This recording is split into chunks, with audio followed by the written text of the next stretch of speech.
Hello and welcome, everyone. I'd like to say hello once again. We are still currently starting up our colony here, but we will get to the character creation today. And what I mean by that is, I know you're the DM. You don't have a character. Well, you do. You have as many characters to manage as there are people in your party. Uh, so let's first talk about we want them to have the freedom of creating their own characters, their own races, their whatever they want, right? That's perfectly fine. But also, it's not strictly up to you, but it is partially up to you as to whether or not you allow them to create a set of party that is going to be unpleasant for them in the end. And what I mean by that is that if you don't kind of force them, not like force, but like guide them in the right direction to be one of them being a healer, one of them being a tank, things like that, you will find that your scenarios for the combats you have already designed for them are going to kind of start to fall flat because, well, if you hit them a few times, because you rolled well, it's not going to go well for them if they don't have a healer in the party or or a tank, somebody who can take hits.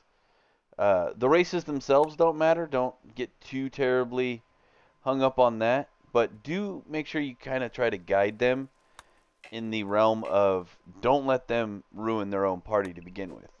Now, that doesn't mean force them. That means give them helpful hints like, hey, if you don't do this, it's not going to end well for anybody involved, including you as the DM.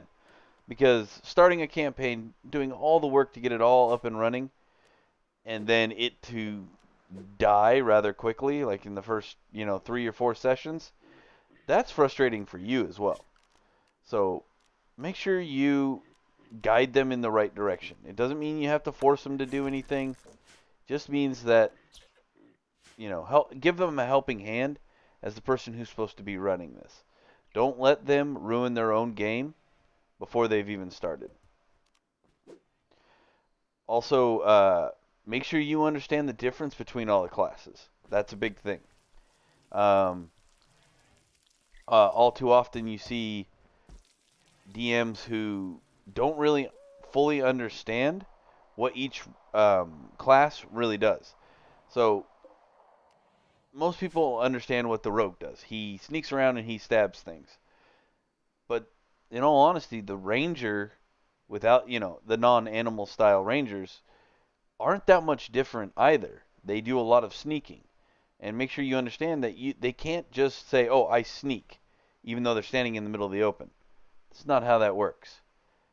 That's just one example of having to know the rules and how each character works. Also, you know, so take your melee characters. You rage and you go. Well, that's fine.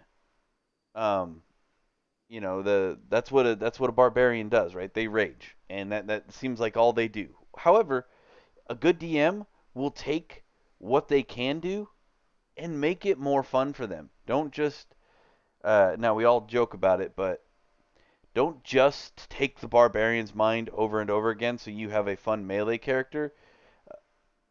That's not that's not fun for the other players. Do it once in a while, that's fine. It's part of the game, it's part of the rule set.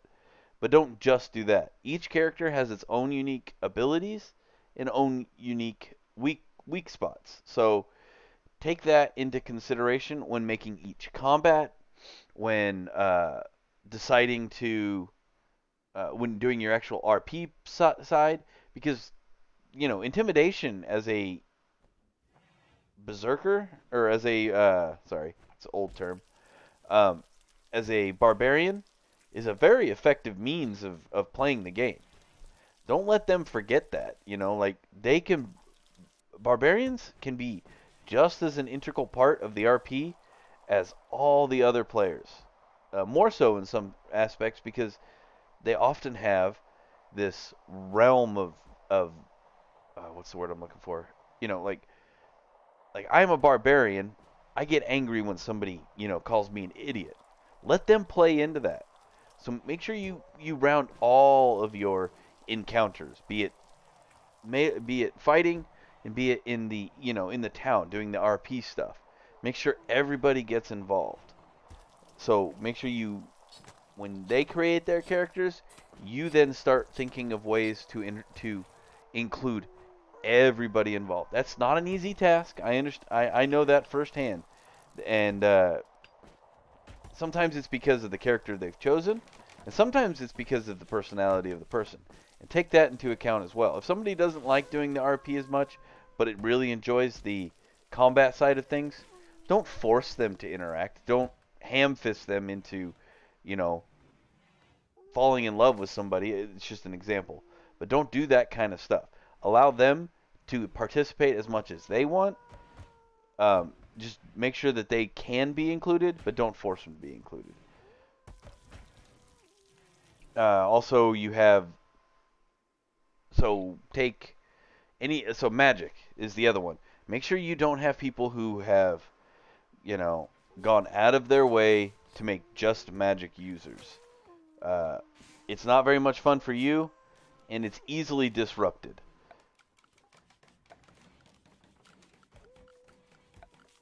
So you want to make sure that they know that as well as you understand that if they do all if you're playing a 5-person game and you're playing against 5 sorcerers, first encounter half their stuff.